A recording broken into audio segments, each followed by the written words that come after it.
A porção dessa semana, Bamidbar, começa a descrever em detalhes a jornada do povo de Israel pelo deserto, até chegar no Sinai e eventualmente até a terra de Israel.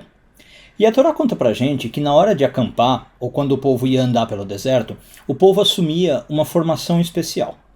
Que formação era essa e o que ela representava é o que você vai entender no vídeo de hoje. Eu sou Yair Alon e essa é a Energia Semanal.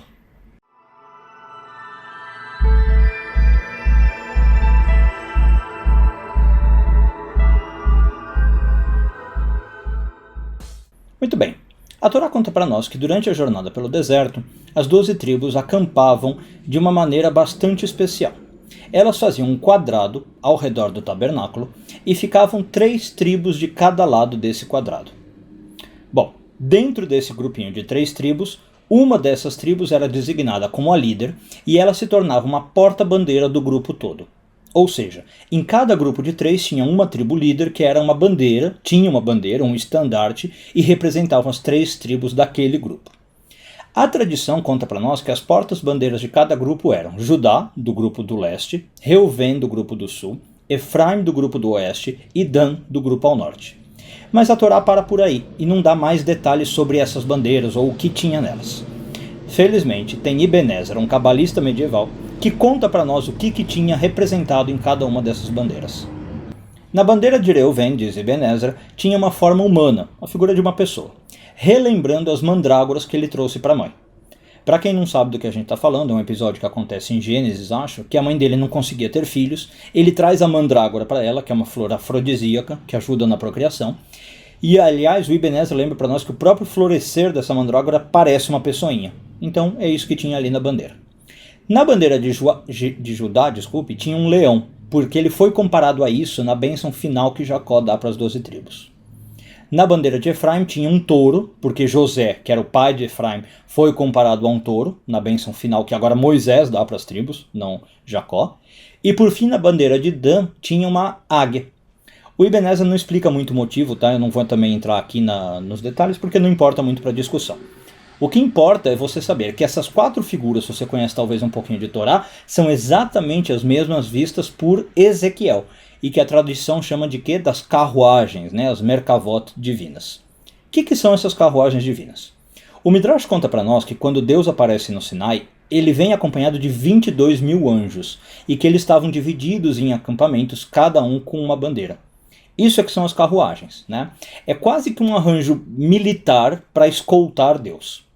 E o Midrash continua contando que quando o povo de Israel viu isso no Sinai, ele ficou com uma invejinha boa, uma invejinha branca, e eles também quiseram ter bandeiras. E Deus concordou, mandou que eles então fossem divididos de maneira similar aos anjos, em grupos e bandeiras. Ou seja, os 22 mil anjos em 4 acampamentos com as suas bandeiras eram as carruagens divinas, tá? Que a gente está falando. E o povo quis ter uma divisão igual. Agora, pergunta, por que o povo ia querer bandeiras? Né? O que tem para se invejar nisso? Tem um pedaço de pano? O que está acontecendo? E mais do que isso, por que os anjos precisam de bandeiras? Se você vem me disser que eles estão divididos em grupos, ok, carruagem, mas para que bandeiras? Vamos pensar junto. Levar uma bandeira representa o quê? É você proclamar que você é fiel a uma causa. Aliás, a gente tem essa expressão em português, né? Levantar uma bandeira. No caso, a bandeira dos anjos serve para mostrar fidelidade ao rei, com maiúscula. Aliás, o Midrash diz que os próprios reis da terra pegaram essa ideia de pôr gente com bandeiras, né, na frente, dessa passagem. Então os anjos tinham uma bandeira para demonstrar que eles são uma legião fiel a Deus. E o povo quis ter esse mesmo status. Ou seja, até quase que a mesma função, né, se você quiser pensar assim. E daqui a gente aprende uma coisa muito bacana. O que é ser Israel? É ter uma característica especial. É querer ser um representante dos objetivos e valores divinos no mundo. É querer, digamos, ser um embaixador de Deus aqui na Terra. Agora vamos pensar outra coisa. Quando a gente carrega a bandeira, vamos supor, de um bom rei, além de você estar servindo ao rei, você está ganhando uma marca distintiva, né? Uma nobreza, um prestígio. O pessoal fala, aquele ali é porta-bandeira do fulano, né? Trabalha para fulano. Mas pensa por outro lado, o rei também fica com a sua honra ampliada quando ele tem gente carregando a sua bandeira. Por quê? O trono de um rei representa sua glória, representa seu esplendor, seu poder, mas é algo preso, né? Está num local fixo, no palácio do rei.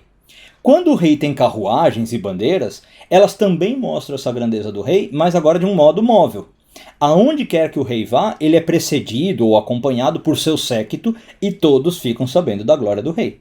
Imagina uma cena que talvez era comum medieval, né? O rei vai viajar, antes dele chegar numa cidade vão todas as carruagens com todas as bandeiras, imagina 22 mil pessoas, né? Como aqui no caso dos anjos.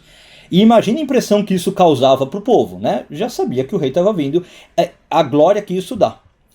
Assim, se a gente entendeu isso, o que significa então o desejo do povo de Israel de ser essas carruagens divinas, de ter essa divisão que os anjos têm? O que quer dizer essa vontade, eu quero ser uma carruagem de Deus? Nada mais é do que eu querer ser um veículo que permite a expressão da glória e do poder de Deus em qualquer canto da terra.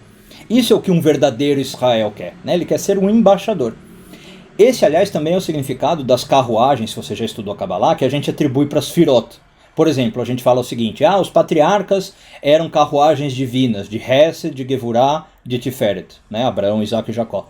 O que isso significa? Que os patriarcas eram os veículos pelos quais o nome de Deus, ou uma faceta de Deus, podia ser conhecida no mundo. Então, para encerrar a pergunta final. Entendi o raciocínio, ok. Quero ser um porta-bandeira de Deus, e aí, gostei. Como é que eu faço para levantar a bandeira do poder e da glória de Deus na Terra? Né? Será que eu tenho que ficar andando pelas ruas falando de Deus, parar na Praça da Sé e gritar, pregar a palavra? Né? Será que eu tenho que ficar tocando campainha de porta em porta domingo de manhã, levando ensinamento religioso ou até espiritual? Não, né? Claro que não. Você faz isso como? Pensando, como a gente disse, que você é um embaixador de algo maior, que a sua mera existência serve para representar valores mais elevados. Se você vive com essa consciência, você também já passa a ter mais atenção com seus atos, com o que você fala, a maneira com que você se porta, como você age, né? E até pequenas coisas, como assim, será que o que eu estou estudando na espiritualidade eu estou aplicando e praticando na minha vida? Você começa a ter essa preocupação e isso já é ser o porta-bandeira de Deus, né? Você já começa a ser um representante fiel. Para essa semana eu queria que todos nós possamos nos lembrar e refletir sobre que bandeiras a gente tem levantado na vida. Né? Que a gente pense em especial, são bandeiras dignas? São causas que eu realmente quero representar ou estou representando sem saber? E sem esquecer jamais que talvez a bandeira mais importante que a gente pode levantar é a do Criador, através de uma existência vivida de maneira nobre e de maneira elevada. Um bom dia a todos, Shavua Tov e tudo de bom.